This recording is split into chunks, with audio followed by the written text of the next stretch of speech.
How Genghis Khan's army crushed its way into Europe. What happens when an unstoppable force heads straight for the heart of Europe? After burning cities to the ground and decimating empires in Asia, Genghis Khan's armies turned their eyes west. Entire cities, like Nishepa, Merv, and Herat, had been wiped off the map. Millions were dead. But Genghis wasn't satisfied. He knew the Mongol Empire couldn't just expand east to west. It had to be secured in every direction. Around 1221, he and fellow commander Jebe led a reconnaissance in force, basically a raid meant to scout the western territories. What followed was a massacre. The Rus army was annihilated. The Mongols crushed their enemies, executed captured princes, and then left. Why? Because this wasn't the main invasion. This wasn't just a Mongol army, it was an elite strike force of devastation, commanded by Subutai Khan and a host of seasoned generals. In 1237, the Mongols descended on Ryazan. The city begged for mercy. The Mongols gave none. Ryazan was obliterated. So were Kolomna, Moscow, and Vladimir. Their secret coordination, Mongol armies struck from multiple directions at once, using precise timing, messengers, and fear tactics to throw defenders into chaos. This was just a test, and the Mongols had learned exactly what they needed to know about Europe's weaknesses. But this was no ordinary scouting mission. They carved a bloody path through Persia and the Caucasus, clashing with Georgian, Armenian, and even Kipchak forces. Poland, Hungary, and the Holy Roman Empire scrambled to organize defenses, but they were too late. In 1223, they met a combined Rus and Kipchak army near the Kalka River, and that meant sending his generals to finish the job. The Mongols weren't just conquerors. They were a storm rolling across the land, and Europe had no idea what was coming. One army devastated Poland, crushing the Polish knights at the Battle of Leg, and left a legacy of terror and trade across the Silk Road. The storm hadn't passed.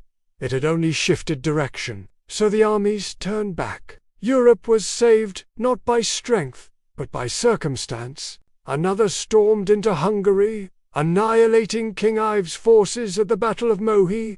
His armies could strike anywhere, at any time, and the world had just glimpsed what true conquest looked like.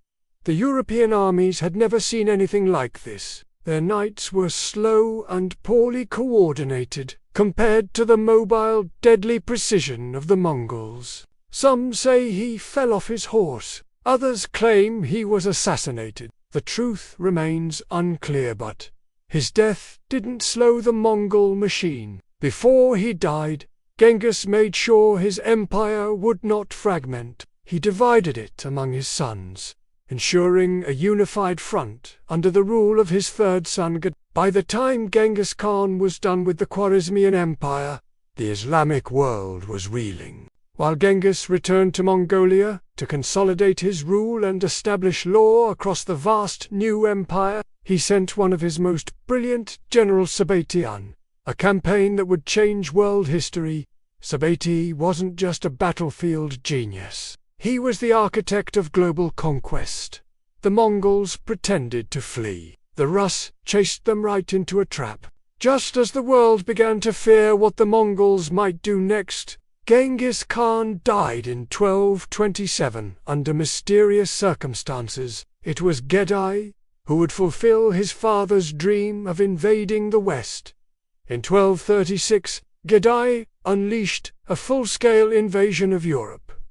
They began by crushing the Volga Bulgars. Then they turned toward the Russian principalities, splintered, divided, and unprepared. The Mongols moved with terrifying speed. They didn't just conquer cities, they dismantled entire civilizations. By 1240, Kiev, once the crown jewel of Rus civilization, was under siege. Its walls crumbled, its people slaughtered. Kiev was no more. Now, Western Europe was finally paying attention. Word of the Mongol invasion spread like wildfire. In 1241, the Mongols launched a two-pronged invasion of Central Europe. For a moment, it looked like all of Europe might fall. But then, the Mongols stopped. Just as the Mongol armies prepared to push deeper into Western Europe, word came from Karakorum Gadai Khan was dead. In accordance with Mongol custom, all royal leaders had to return for the Kurul-Titha election of a new great Khan.